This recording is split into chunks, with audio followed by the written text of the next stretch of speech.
Harmony valley అనే రంగులా మెరిసే లోయలో ఒక అందమైన ప్రజల సమాజం ఉండేది.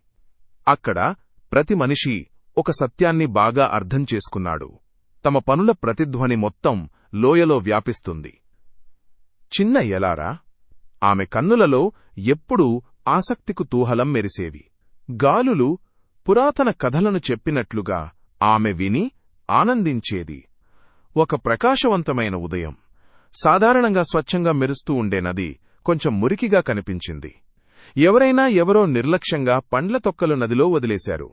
అక్కడ ఆడుకోవడానికి వచ్చిన పిల్లలు కూడా దీన్ని చూసి కొంచెం నిరాశ చెందారు. ఎవరైనా వస్తారని ఎదురుచూడకుండా ఎలారా తనకు గుర్తొచ్చిన బాధ్యతను వెంటనే గుర్తుచేసుకుంది. స్నేహితులని పిలిచింది.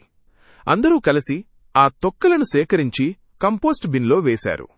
అది చూసి దగ్గరలో ఉన్న మరికొన్ని పిల్లలు కూడా చేరి నది ఒడ్డున ఉన్న చెత్తను శుభ్రం చేయడం ప్రారంభించారు.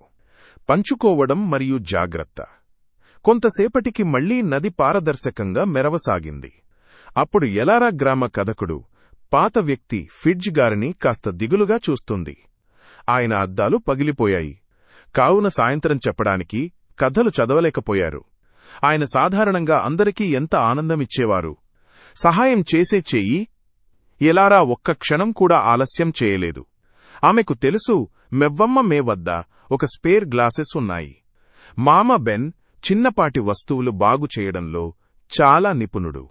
వెంటనే ఆమె ఇద్దరికీ చెప్పి సహాయం తెచ్చింది. కథ అనే బహుమతి.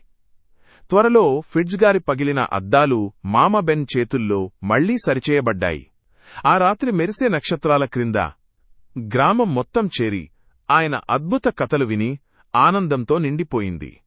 ఎలారా లోతుగా గ్రహించింది, మనుషుల బాధ్యత అనేది భారమేమీ కాదు. ఇది ఒక అమూల్యమైన వరం. మనం నివసించే ప్రపంచం, అందం, విశ్వాసందయ, ఇవన్నీ సంరక్షించడానికి మరియు పంచుకునేందుకు లభించే అవకాశం.